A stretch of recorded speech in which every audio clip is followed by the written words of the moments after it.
Kalabule meant you are cheating someone, like you are maybe you are ripping off someone.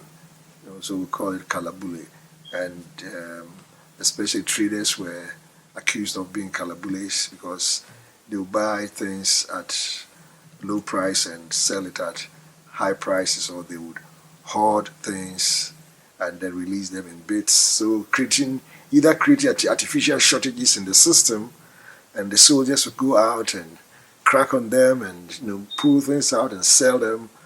So there was quite a bit of instability in the system. You never sure who was talking to you. When those things were going on, I was in school, from high school to the university. So we students were relatively insulated, even though we had very, very strong student politics going on. Some students had aligned themselves with particular governments, and so there were political factions on the university campuses. You know, but personally, I wasn't politically minded. That was just about my schooling, and that was about it. We were in the universities. Almost every university graduate thought of going to Nigeria. In my year group, almost all of us were in Nigeria. Well, I also went to Nigeria. I went to Sokoto those days. I guess students left the country in the large numbers because the economy had shrunk and job creation was almost zero. And so if you left the university at that time, opportunities were very, very limited, unless you wanted to work with the government, and even there, the opportunities for being hired were very, very limited. I think in a way, Nigeria, which at that time was very prosperous because they had struck oil and the economy was expanding, was God sent. Because without that, I don't know what the country Ghana would have done, because Nigeria absorbed literally everybody from Ghana. If you had any skills, and even those who didn't have skills could go to Nigeria and find something to do, rather than stay in Ghana at that time and not having anything to do. So the reverse, the return match, they call it, occurred in, I believe, it was 1983. In 83, Ghanaians had also flocked into Nigeria to the extent that in every nook and corner, every tiny village, you would find a Ghanaian. And so, I guess they also thought of, it is our turn to to crack the whip. And it over there, it appeared that it was more towards Ghanaians, because that was the thing. The Ghanaians were everywhere. Everywhere you went, there was a Kofi, there was a Kwame.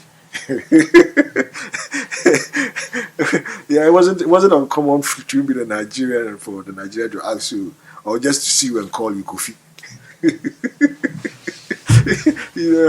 So the return match also occurred, and the Ghanaians had to be loaded on trucks, and it wasn't an interesting sight to see a lot of people perish on the road and being put on buses and trucks like cattle, just shipped back to Ghana. Because living there was probably unbearable. If you lived there without the necessary working papers, you probably be better. It would be probably better for you to be dead than be alive, because of the humiliation you would go through.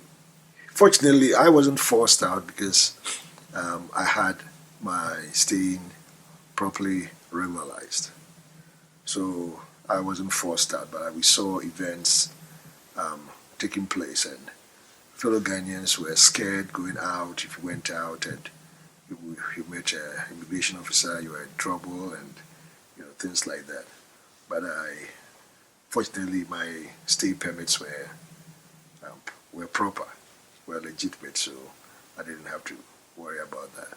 I remember when we were in Nigeria, in Sokoto, and the High Commissioner came to Sokoto, and I believe we met in one of the hotels in Sokoto City, and the Ghanaians just erupted into singing Yanara Assassini, bringing a sense of connection to Ghana and a sense of dedication to Ghana. It was very emotional.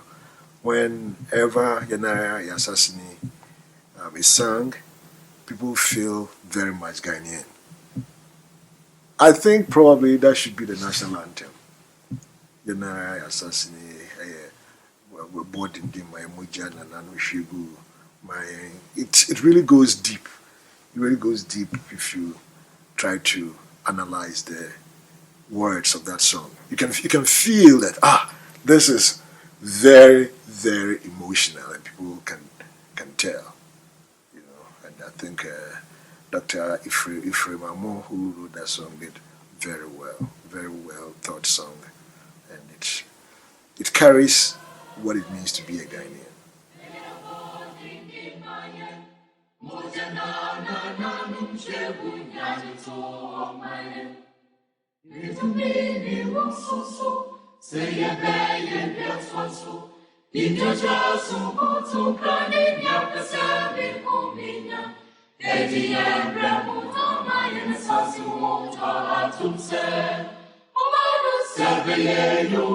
Omano Serieno,